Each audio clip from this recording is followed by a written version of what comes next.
It's pretty well known that a lot of popular modern country music relies on tired cliches about drinking beer, wearing blue jeans, and driving pickup trucks. This genre of country music is often referred to as bro country, and once you've had it pointed out to you, it becomes pretty recognizable. Truck, jeans, beer, girl, creek boots, truck, tan legs, train, dog, beer, Dixie cup. Got a beer in my beer and a Chevy in my truck. Got a dog at the wheel, cut off jeans truck. Dirt road, back road, beer, moonlight, red, white, and blue, girl, Friday night. I think the cliche about country artists singing about driving their pickup trucks down old dirt roads is especially interesting in just how tied up it is with our modern perception about what defines country music. I think part of the reason the symbol of the truck became so intertwined with country music is because, yes, for a long time, pickup trucks were cheap, practical, and reliable vehicles that rural working class Americans relied on to perform manual labor. But every year that goes by, that connection feels more and more tenuous when it comes to describing the pickup truck's relationship to modern day users. I think there is a reckoning that is happening today with the idea of owning a truck and the reality of it. To illustrate this point, I want to show you one of my favorite songs by one of my all time favorite country artists. Well, if you're one of the millions who own one of them gas drinking, piston clanking, smoke belching, air polluting, four-wheel buggies from Detroit City, then pay attention, son. I'm about to sing your song. Listen.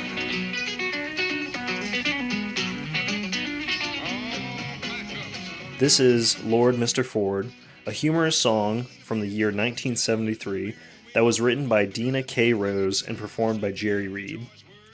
If you are ever stuck in a traffic jam, fuming over how you've only moved a few feet in the past 30 minutes, please put on Lord Mr. Ford so you can at least have a good chuckle as you bash your head against your steering wheel.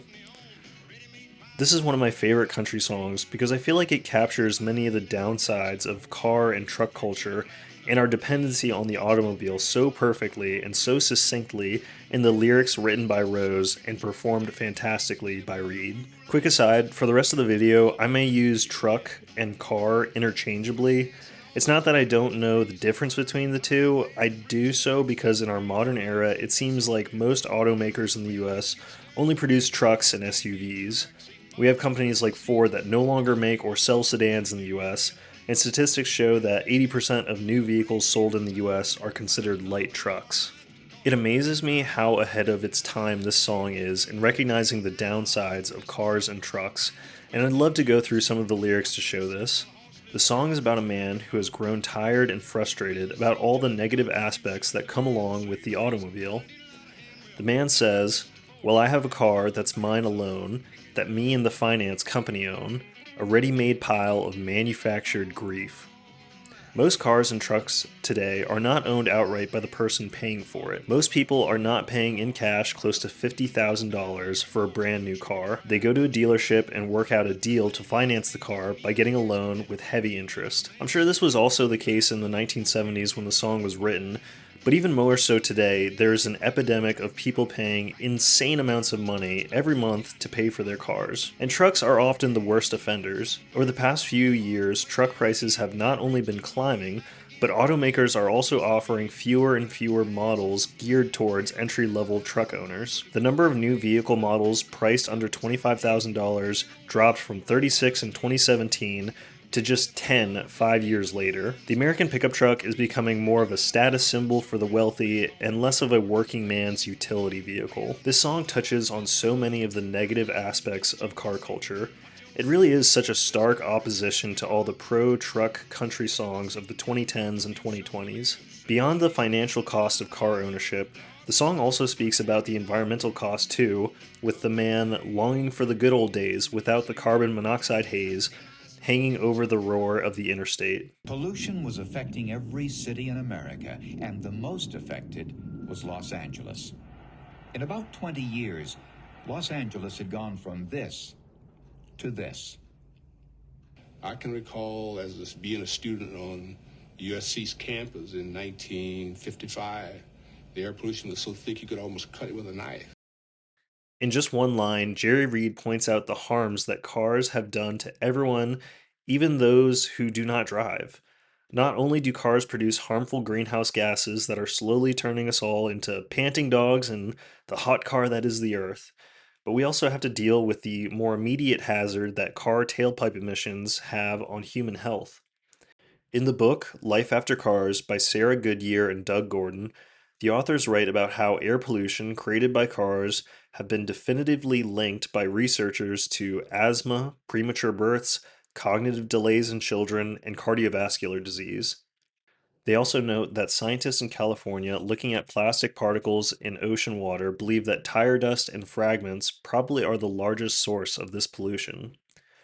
There's so many little lines in this song that feel so relatable to today, whether it's about the pains of dealing with an unexpected maintenance cost or frustrations of sitting in endless traffic with some darn fool pulled out to pass.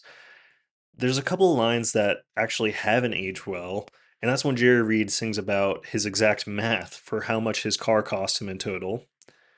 Quote, well, I have figured it up, and over a period of time, this $4,000 car of mine cost $14,000.99. This feels so quaint when compared to the amount of money people spend on cars today. According to an inflation calculator, $4,000 in 1973 would be about $30,000 in 2026. $14,000 would be about $105,000. This was definitely a lot of money back then, but I still can't help but feel that this is just trivial compared to the amount of money people pay for cars and trucks today. $30,000 for a brand new car would be seen as a very affordable car today. We regularly see trucks and cars that have an MSRP of greater than $100,000, which doesn't even account for the yearly costs of fuel, maintenance, and insurance. I find this song such a fascinating time capsule. It is both relevant today in the way it recognizes the problems of the automobile so succinctly, but also dated for being from a time period where country music wasn't completely intertwined with American car and truck culture. I also just really like Jerry Reed as a musical artist and a person. I feel like so many country artists today really have to sell this image of themselves as being down to earth and relatable. You know, the kind of person that would drive a truck to their manual labor job. But I feel like Jerry Reed was just a genuine person. There's this story I love about Jerry Reed and when he first met Elvis Presley, who wanted to do a cover of one of Reed's early hits, Guitar Man. When I saw him the first time, and I said it, I didn't say it to be cute. I said it because I was blown away. I'd never seen a dude that good looking. He was one of the best looking dudes, wasn't he? Mm-hmm, sure was. I mean, baby, when I walked in and saw it, there it was. You know, I ain't no fool. I said, damn, if you ain't the best looking thing I ever seen. Kind of wish I was a girl right now, Elvis. Not only do I think he's a super underrated musical artist, but I think he just also strikes me as a funny and unpretentious person.